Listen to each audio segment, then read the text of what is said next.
अस्मद्गुरुसमारम्भां यतिशेखरमध्यमां लक्ष्मीवल्लभपर्यन्तां वन्दे गुरुपरम्पराम् ஆழ்வார்கள் வாழி அருளிச் செயல் வாழி தாழ்வாதுமில் குறவர்தாம் வாழி ஏழ்பாறு முய்ய அவர்கள் உரைத்தவைகள்தாம் வாழி செய்யமறை தன்னுடனே சேர்ந்து அகலகில்லே நிறையுமென்னு அலர்மேல் மங்கை உரை மார்பா நிகரில் புகழாய் உலகம் உன்னுடையாய் என்னையாழ்வானே நிகரிலமரர் முனிக்கணங்கள் விரும்பும் திருவேங்கடத்தானே புகழொன்னில்லாவடியேன் உன்னடிக்கீழமர்ந்து புகுந்தேனே அகில புவன ஜன்மஸ்தேம பங்காதிலீலே வினத விவித பூத உராதரக்ஷைகதீக்ஷே ஸ்ருதிஜரசி விதீப்தே பிரம்மணி ஸ்ரீனிவாசே பவது மம பரஸ்மின் சேமுழி பக்திரூபா श्रीमान् वेङ्कटनाथार्य कवितार्किककेसरी वेदान्ताचार्यवर्यो मे सन्निधत्तां सदा हृदि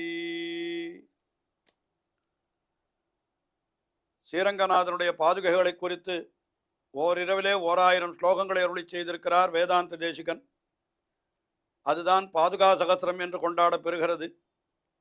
ஒவ்வொரு ஸ்லோகத்திலேயும் பாதுகையினுடைய பெருமையை ஒவ்வொரு விதமாக எடுத்துரைக்கின்ற வேதாந்த தேசிகன் நாத பத்ததி என்கிற ஒரு பத்ததியிலே அந்த பாதுகையினுடைய ஓசையினுடைய பெருமையை மட்டுமே தெரிவிக்கிறார் 100 ஸ்லோகங்களாலே. பாதுகாசத்திலே 408வது ஸ்லோகத்தை இப்பொழுது நாம் அனுபவிக்கிறோம். இந்த ஸ்லோகத்தில் என்ன தெரிவிக்கிறார்? அந்த பாதுகையிலிருந்து எழக்கூடிய ஒலி இருக்கிறதே, சப்தம், அது கூட மிக மெதுவாகத்தான் இருக்கிறது. மிகவும் அதாவது குறைந்த ஒரு சப்தத்தை உடையதாக இருக்கிறது. என்ன காரணம் என்னால் பக்தர்களுடைய கூக்குரல் அவனுடைய காதிலே விழ வேண்டும். அதை அழுத்தி கொண்டு பாதுகையினுடைய சப்தம் கேட்டால் பக்தர்களுடைய குரல் அவனுடைய காதில் விழாமலே போய்விடுமே. அதனால இது என்ன பண்றதான், ரொம்ப அடக்கி தன்னுடைய குரலை அடக்கி அந்த ஓசையை அடக்கி கொண்டிருக்கிறது என்று அப்படியாக ஒரு அர்த்தத்தை தெரிவிக்கிறார்.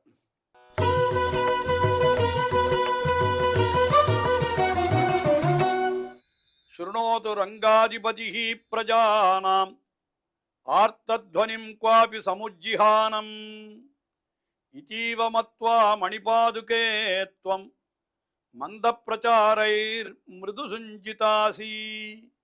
இந்த ஸ்லோகத்தில் எப்படி தெரிவிக்கிறார்?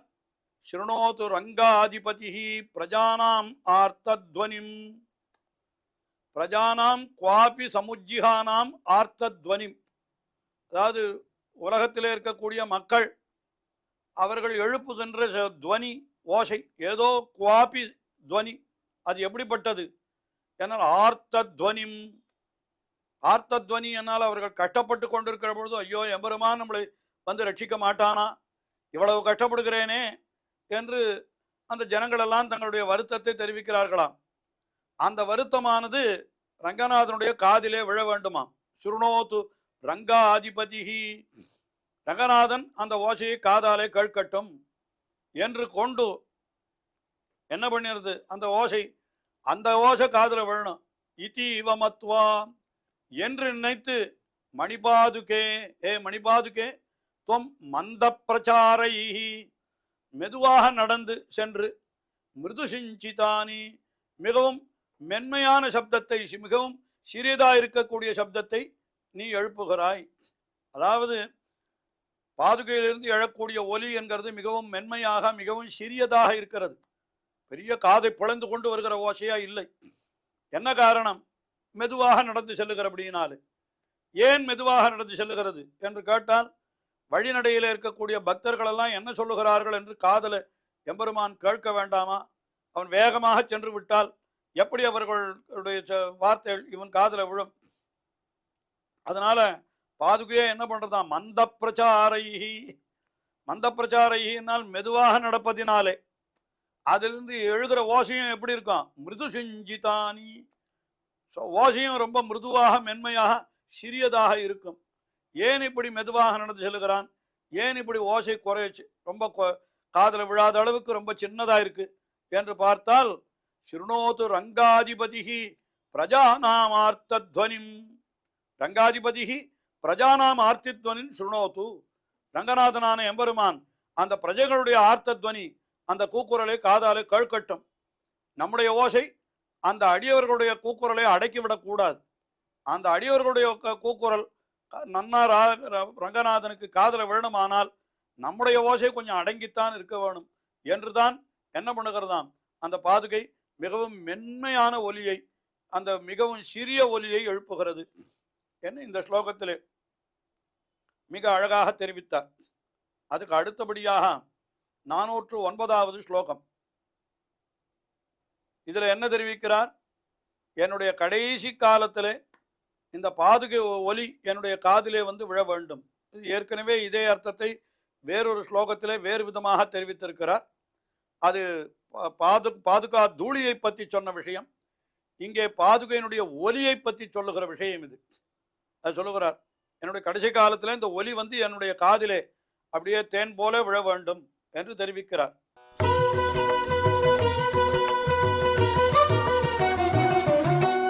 அந்தே மமார்த்தியம் சமைஷ்யதஸ்தாம் அக்ரேசராண்யாபததோ முராரேஹே ஸ்ரமோபபன்னஹ ஸ்ருணுயாம் பவத்யாஹ சீதானி பாதாவனி சிஞ்சிதானி.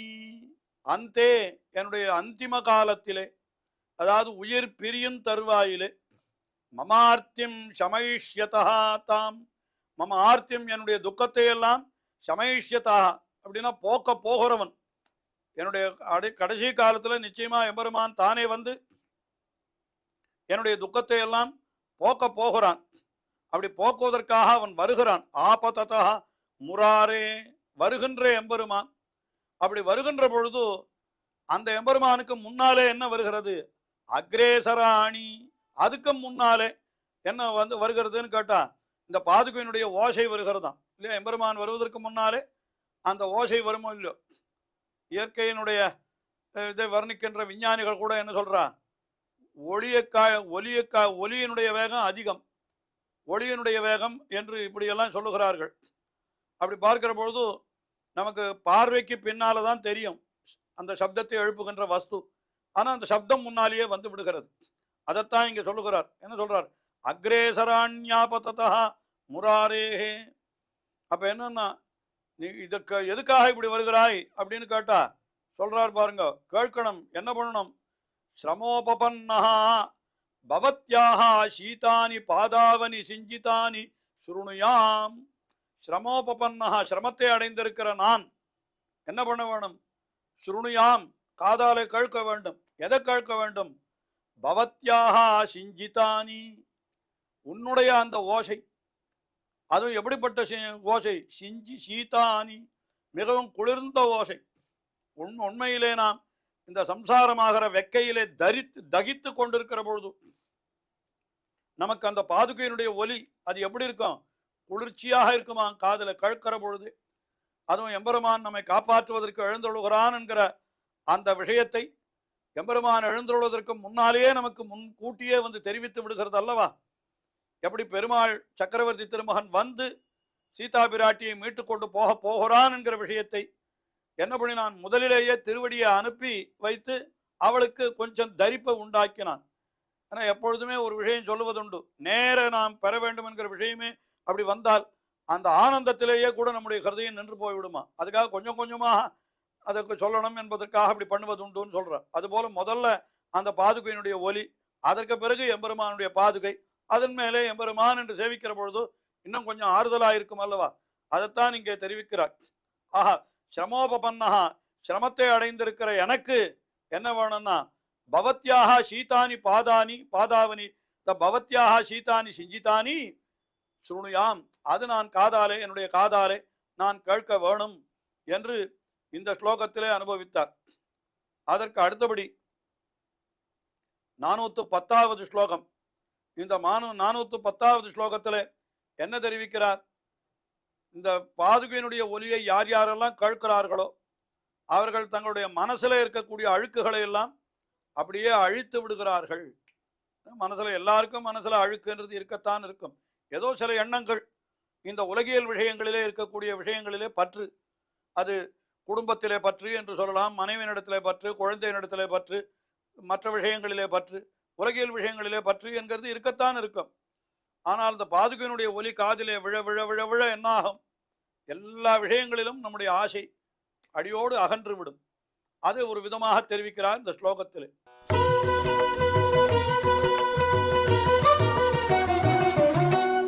ஸ்வாதூனிரங்கேஸ்வர பாதரக்ஷே ஸ்ரோத்ரைஹி பிபந்தஸ்தவ சிஞ்சிதானி பஷ்யந்த்யவித்யோபசிதான் அசேஷான் அந்தர்கதான் ஆத்மவிதா கஷாயான்.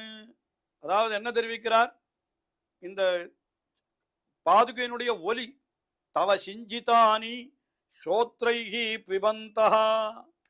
தவ சிஞ்சிதானி, இந்த சிஞ்சிதம் என்னாலே ஓசை, அதை ஸ்ரோத்ரைஹி காதாலே பிபந்தா பருகுகிறார்கள் சொல்ற. காதாலே பருகுதல் என்று சொன்னால் என்ன அர்த்தம்? வாயாலே பருகுதல் என்கிறது எவ்வளவு இனிமையோ அதுபோல அந்த ஒலியை காதாலே கேட்பதும் பருகுதல் போலே என்கிறார். கேள்விப்பட்டிருக்கிறோம் இல்லையா? தமிழ்ல கூட சொல்லுவார்கள், செந்தமிழ் நாடென்றும் போதினிலே இன்ப தேன் வந்து பாயுது காதினிலே என்று ஒரு புலவர் சொன்னார், பாரதியார் சொன்னார்னா அதுக்கு என்ன பொருள் சொல்லுகிறோம்? அந்த தமிழ் என்ற தமிழ்நாடு என்று கேட்டவுடனே காதிலே தேன் பாய்ந்தா போல என்னால் நாக்கிலே தேன் பாய்ந்தால் எவ்வளவு இனிமையோ அந்த இனிமை காதிலே கிடைக்கிறது என்கிற அர்த்தத்தை நாம் கொள்ள வேணும். ஸ்ரோத்ரைஹி பிபந்தஸ்தவ சிஞ்சிதானி. ஆஹா, ஸ்ரோத்ரைஹி, அந்த உன்னுடைய ஓசையை காதாலே அப்படி பருகி கொண்டு அது எப்படி இருக்கிறது? சுவாதூனி, மிகவும் சிஞ்சிதானி சுவாதூனி, மிகவும் இனிமையாயிருக்கிற அந்த ஓசை என்கிறார். அந்த பாதுகையினுடைய ஓசை அதை அப்படி இவர்களெல்லாம் பிபந்தா, யார் யாரெல்லாம் அப்படி சாப்பிடார்கள், அதை பருகுகிறார்களோ, காதாலே பருகுகிறார்களோ, அவர்களுக்கு என்ன ஆகிறதுன்னு கேட்டா அவித்யோபசிதானு. அவித்யோபசிதானு என்னால் என்ன? அவர்களுக்கும் அறியாமல் ஒரு இது வந்து விடுகிறது, ஏதோ சில குற்றங்கள் அவர்களுக்கு வந்து விடுகிறது. அதை சொல்லுகிறார் அவர். அது எப்படிப்பட்டது? இந்த அவர்களுக்கு அது ஆத்மவிதா. ஆத்மவிதா என்னால் என்ன? ஆத்மாவை பற்றி, ஜீவாத்மாவை பற்றி, பரமாத்மாவை பற்றி உள்ளபடி அறிந்த ஞானிகள், அவர்களுக்கும் கூட அவித்யா உபசிதான். அவித்யோபசிதான் என்னால் தங்களையும் அறியாமல் அவர்களுக்கு வந்து சேர்ந்திருக்கக்கூடிய சில என்ன ஆகும்? அசேஷான் அந்தர்கதான். அசேஷான் என்னால் அசேஷான் கஷாயான், அத்தனை அந்த அழுக்குகளையும், அது சப்தாதி விஷயங்களிலே இருக்கக்கூடிய ஆசைகள், அதுதான் இங்கே சொல்லப்படுகிறது. கஷாயம் என்னால் என்ன? உலகியல் விஷயங்களிலே உண்டான பற்றுக்கள், அது அத்தனையும் என்ன ஆகுது? அசேஷான் கஷாயான் அந்தர்கதான், அதெல்லாம் உள்ளுக்குள்ளேயே இருக்கிறது. அதையெல்லாம் என்ன செய்கிறார்கள்? இப்படி இந்த பாதுகையினுடைய ஓசையை காதாலே கேட்பவர்கள் பச்சந்தி. பச்சந்தி என்னால் என்ன? அதை சமைத்து விடுகிறார்கள் என்றுதான் பொருள். அது சமையல் செய்வது அப்படின்னா என்ன அர்த்தம்? அதை நன்னன் நெருப்பிலே போட்டு வாட்டி அதை பண்ணுகிறார், எரித்து விடுகிறார்கள் அர்த்தம். அதாவது பச்சந்தி என்கிறதுக்கு இந்த இடத்துல என்ன அர்த்தம் கொள்ள வேண்டும் என்னால், அவற்றையெல்லாம் நெருப்பிலிட்ட பஞ்சு போலே அழித்து விடுகிறார்கள். யார் யார் உன்னுடைய அந்த பாதுகையினுடைய ஒலியை காதாலே கேட்கிறார்களோ, நல்ல ஞானிகள். அதான் இங்க சொல்லிட்டார் அவர், ஆத்மவிதா என்று நல்ல அறிந்தவர்களுக்குத்தான் இப்படி ஏற்படும். அவர்களுக்கு இந்த பாதுகா ஓசை கேட்டவுடனே இந்த உலகியல் பற்றுக்கள் அடியோடு அருந்து விடுகின்றன, அவற்றையெல்லாம் எரித்து விடுகிறார்கள். அந்த பாதுகையை காதாலே கேட்கிற பொழுது மிக இனிமையான ஒரு உணவை உண்ணுவது போல அவர்களுக்கு அது காதாலே அந்த ஓசையை பருகுகிறார்கள் என்று இப்படி சொல்லுகிறார். ஆக என்ன அர்த்தம் தெரிவிக்கப்படுகிறது? பாதுகையினுடைய ஓசை காதிலே விழ விழ நமக்கு உலகியல் பற்றுக்கள் எல்லாம் தன்னடையே எரிந்து போய பழையும் பூதருவான் நின்றனவும் தீயினில் தூசாகும் என்று ஆண்டாள் அருளி செய்தாளே, அப்படிப்பட்ட நிலைமை நமக்கு ஏற்படும் என்கிற அந்த அர்த்தத்தை தான் இந்த ஸ்லோகத்திலே நமக்கு அற்புதமாக வேதாந்த தேசிகன் தெரிவித்தருளினார். தொடர்ந்து அனுபவிப்போம். ஸ்ரீயக்காந்தாய கல்யாண நிதையே நிதையேர்த்தினாம் ஸ்ரீவேங்கட நிவாசாய ஸ்ரீனிவாசாய மங்களம். ஸ்ரீமத் சுந்தர ஜாமா திருமுனிமான சவாசினே சர்வலோக நிவாசாய ஸ்ரீனிவாசாய மங்களம்.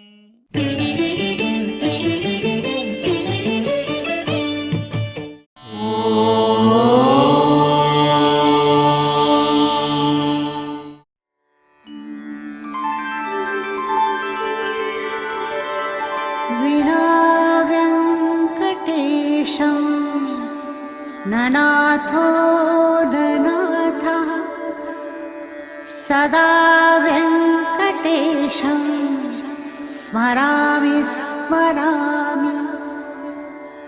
हरे वेङ्कटेश प्रसीद प्रसीद। प्रियं वेङ्कटेश प्रयच्छ प्रयच्छ।